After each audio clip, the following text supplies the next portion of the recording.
புள்ளியியல் ரீதியாக வடகிழக்கு பருவமழை அக்டோபர் 1ஆம் தேதி முதல் டிசம்பர் 31ஆம் தேதி வரை கணக்கில் எடுத்துக் கொள்ளப்பட்டாலும் கடந்த சில ஆண்டுகளாகவே தமிழகத்தில் ஜனவரி மாதத்துல மழைப்பொழிவு நீடித்து மழைப்பொழிவு கொடுத்ததை பார்க்க முடிந்தது.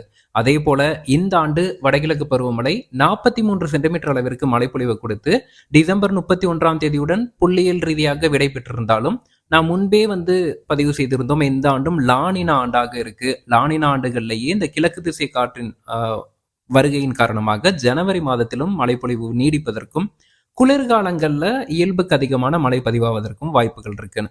அதே போல தற்போது பார்த்தோம்னா இலங்கைக்கு தெற்கே நிலவக்கூடிய காற்று சுழற்சியின் காரணமாக ஈரப்பதம் மிகுந்த கிழக்கு திசை காற்றின் ஊடுருவல் ஏற்பட்டு தமிழகத்தின் பல இடங்கள்ல நேற்று முதலே மழை பதிவாகி வருகிறது. குறிப்பா டிசம்பர் 31ஆம் தேதி காவிரி டெல்டா மாவட்டங்கள்ல ஆங்காங்கே மிதமானது முதல் சற்றே கனமழை பதிவான நிலையில நேற்று நள்ளிரவு இன்று அதிகாலை முதல் சென்னை மற்றும் புறநகர் பகுதிகளிலையும் பரவலாக கனமழை பதிவாகிட்டு இருக்கு.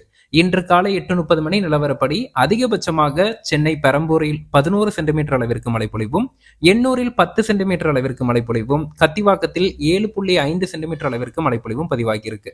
செங்கல்பட்டு மாவட்டம் மாமல்லபுரத்தில் 5 சென்டிமீட்டர் மழையும், மதுரவாயில், அண்ணாநகர் போன்ற பகுதியில் 5 சென்டிமீட்டர் மழையும், திருவள்ளூர் மாவட்டம் பொன்னேரியில் 4 சென்டிமீட்டர் அளவிற்கு மழைப்பொழிவு பதிவாகி இருக்கு. இந்த சூழல்ல இன்றைய தினமும் நிலவக்கூடிய அந்த ஈரப்பதம் மிகுந்த கிழக்கு திசை காற்றின் காரணமாக தமிழகத்தில் மழை வானிலை நிலவும். பொதுவாக வான மேகமூட்டத்துடன் காணப்படும். சென்னை, திருவள்ளூர், காஞ்சிபுரம், செங்கல்பட்டு, புதுச்சேரி, கடலூர், விழுப்புரம், காரைக்கால், மயிலாடுதுறை, நாகப்பட்டினம், திருவாரூர், தஞ்சாவூர் உள்ளிட்ட கடலோர மாவட்டங்கள்ல ஓரிரு இடங்கள்ல மிதமானது முதல் சற்றே கனமழைக்கான வாய்ப்புகள் இருக்கு.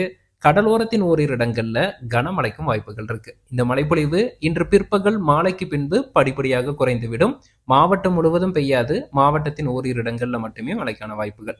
அதே போல இன்று பிற்பகல் மாலை முதல் தென் மாவட்டங்கள்ல மழையின் தாக்கம் அதிகரிக்கும். குறிப்பாக ராமநாதபுரம், தூத்துக்குடி, திருநெல்வேலி, கன்னியாகுமரி, தேனி, தென்காசி, திண்டுக்கல் போன்ற மாவட்டங்கள்ல மாவட்டத்தின் பல இடங்கள்ல லேசானது முதல் மிதமான மழையும், ஓரிரு இடங்கள்ல சற்றே கனமழை முதல் கனமழைக்கும் வாய்ப்புகள் இருக்கு.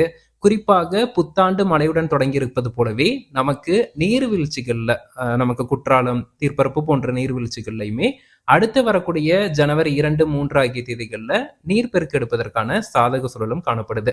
ஒட்டுமொத்தமாக பார்த்தால் தமிழகத்தில் கடந்த சில நாட்களாக பனிப்பொழிவும் குளிரும் அதிகரித்த நிலையில புத்தாண்டில் மழை வானிலையுடன் தொடங்கி இருக்கு.